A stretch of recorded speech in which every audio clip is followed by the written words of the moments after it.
A relação econômica entre os Estados Unidos e a China tem sido marcada por tensões crescentes, particularmente no que diz respeito às políticas comerciais e estratégias financeiras. A administração Trump adotou uma postura protecionista com o objetivo de fortalecer a economia americana e proteger as indústrias domésticas. Essa abordagem inclui a imposição de tarifas substanciais sobre as importações chinesas, com propostas de uma tarifa básica universal de 10 a 20% sobre todas as importações e até 60% sobre os produtos chineses. Em resposta, a China implementou 3 principais contramedidas, incluindo restrições à exportação. Em janeiro de 2025, o Ministério do Comércio da China propôs novas restrições à exportação, visando tecnologias essenciais para a produção de componentes de baterias e processamento de minerais críticos, como lítio e gálio.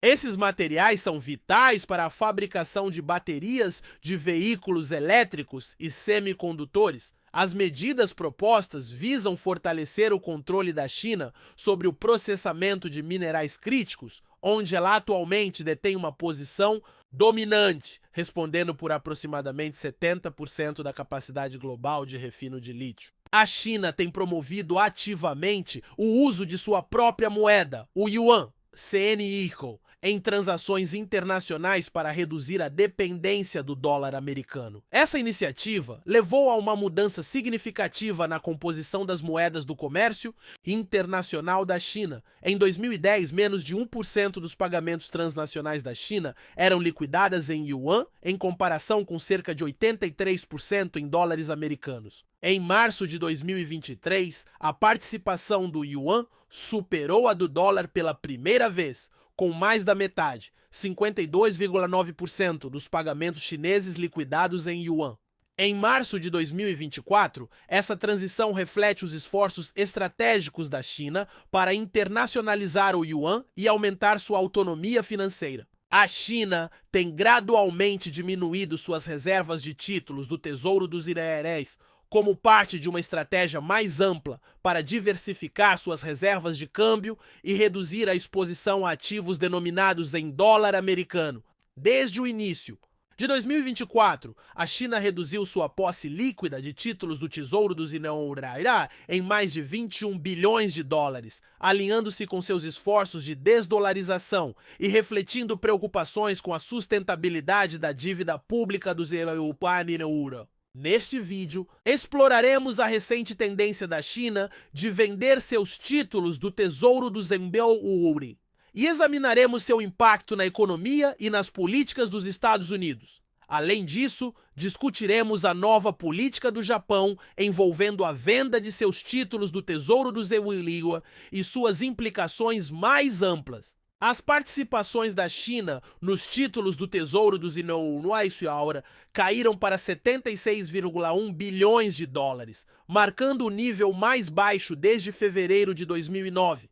Essa redução faz parte de uma tendência mais ampla, com as participações da China diminuindo cerca de 42% desde o pico de 1,32 trilhão de dólares em novembro de 2013. Essa redução estratégica está alinhada com os esforços da China para diversificar suas reservas de câmbio e reduzir a dependência de ativos denominados em dólar. Analistas da AZ Research observam que os bancos chineses reduziram seus ativos denominados em dólares em 22% desde o pico de 2021, refletindo uma mudança para aumentar o uso da moeda local no comércio internacional, com o objetivo de melhorar a independência da política monetária e gerenciar melhor a volatilidade das taxas de câmbio.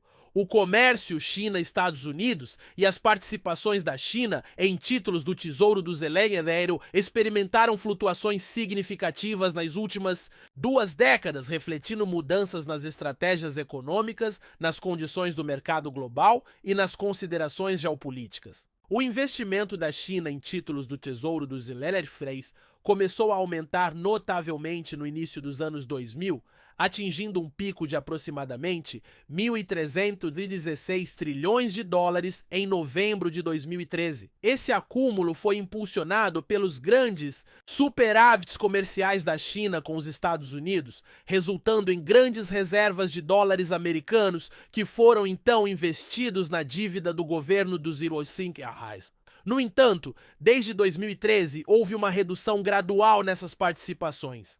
Em outubro de 2024, as participações da China haviam caído para 76,1 bilhões de dólares, marcando o nível mais baixo desde fevereiro de 2009 e uma queda de 42% em relação ao pico de 2013. Fatores que influenciam a redução incluem a diversificação das reservas de câmbio. As reservas de câmbio da China, as maiores do mundo, totalizaram cerca de 3,22 trilhões de dólares em dezembro de 2024. Historicamente, uma porção significativa dessas reservas foi mantida em ativos denominados em dólares americanos. Em 2014, cerca de 58% das reservas da China estavam em dólares americanos, uma diminuição em relação a 79% em 2005, indicando uma diversificação gradual. Essa estratégia de diversificação visa mitigar os riscos associados à concentração de moedas e melhorar a segurança. Mantiveram uma aliança forte que surgiu das devastações causadas pelos bombardeios atômicos de Hiroshima e Nagasaki. Nas décadas seguintes, o Japão se tornou um dos maiores detentores estrangeiros de títulos do Tesouro dos Tianrenhua, normalmente ficando em segundo lugar, atrás apenas da China. No entanto, estatísticas recentes revelam uma queda significativa nas participações do Japão em títulos do Tesouro dos Tianrenhua, com uma redução superior a 21% desde 2020.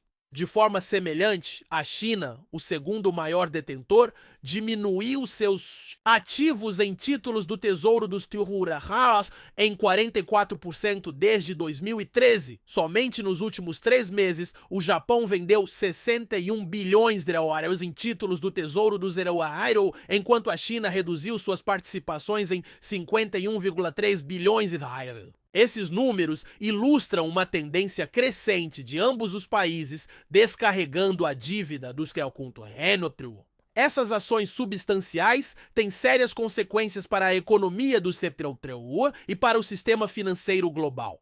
A redução do investimento estrangeiro na dívida americana gera preocupações sobre a direção das políticas econômicas dos yuan, possíveis mudanças nas taxas de juros e a continuidade da dominância do dólar como a principal moeda de reserva mundial. Tudo isso ocorre no contexto da recente reeleição de Donald Trump. Suas políticas externas e econômicas têm sido historicamente imprevisíveis e centradas em uma abordagem América em primeiro lugar. Essas mudanças no comportamento de dois grandes credores dos tirões podem prejudicar suas relações com Washington, potencialmente alterando a estrutura da economia global. Neste vídeo, analisaremos esses desenvolvimentos importantes, explorando seu contexto histórico, impactos econômicos e o cenário estratégico que pode influenciar futuras interações entre os yuan, Japão e China, bem como o mercado internacional mais amplo. Para começar, vamos analisar a relação entre os Tianrenhua e o Japão ao longo do tempo. Durante mais de 2 séculos, o Japão seguiu uma rígida política isolacionista chamada Sakoku, que limitava severamente o acesso estrangeiro e proibia os cidadãos japoneses de viajarem para o exterior. Essa política foi projetada para manter a ordem social do Japão, restringir a influência estrangeira e garantir a estabilidade política sob o shogunato Tokugawa. O ponto de virada ocorreu em 1853, quando o comodoro Matthew C. Perry, da Marinha dos Niihau, entrou na Baía de Edo, hoje Baía de Tóquio, com uma frota de navios a vapor, dotados de tecnologia e armamento avançados em comparação com os do Japão. A missão de Perry, movida pelos interesses americanos em expandir as rotas comerciais no Pacífico e garantir estações de abastecimento para navios, pressionou fortemente o Japão a encerrar seu isolamento, o subsequente Tratado de Bus. Kanagawa, em 1854, efetivamente terminou o Sakoku. Este tratado abriu 2 portos japoneses, Shimoda e Hakodate, para navios americanos e estabeleceu um precedente para futuras demandas ocidentais e a negociação de tratados desiguais. Esses tratados concederam direitos extraterritoriais a cidadãos estrangeiros e impuseram tarifas fixas baixas sobre os produtos japoneses, causando agitação interna.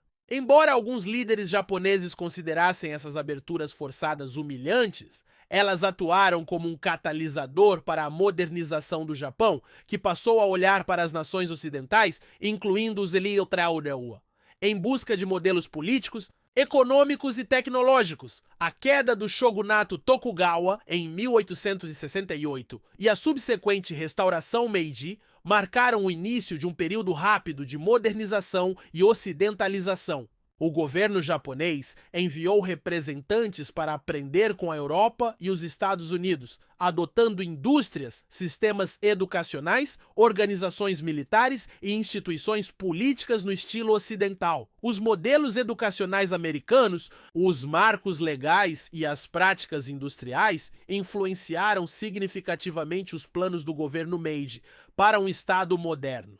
Com o tempo, o Japão fortaleceu sua economia, construiu ferrovias, modernizou seu exército e marinha com ajuda ocidental e adotou um governo constitucional. No final do século XIX e início do século XX, as relações entre o Britânico e o Japão eram relativamente amigáveis.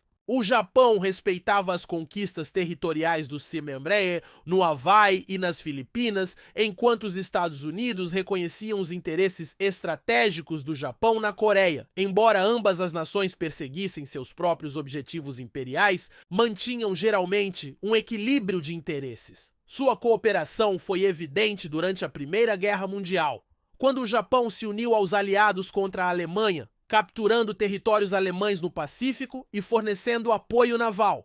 Esse período lançou as bases para o Japão emergir como uma potência regional significativa e para interações diplomáticas e econômicas cada vez mais complexas com os Estados Unidos.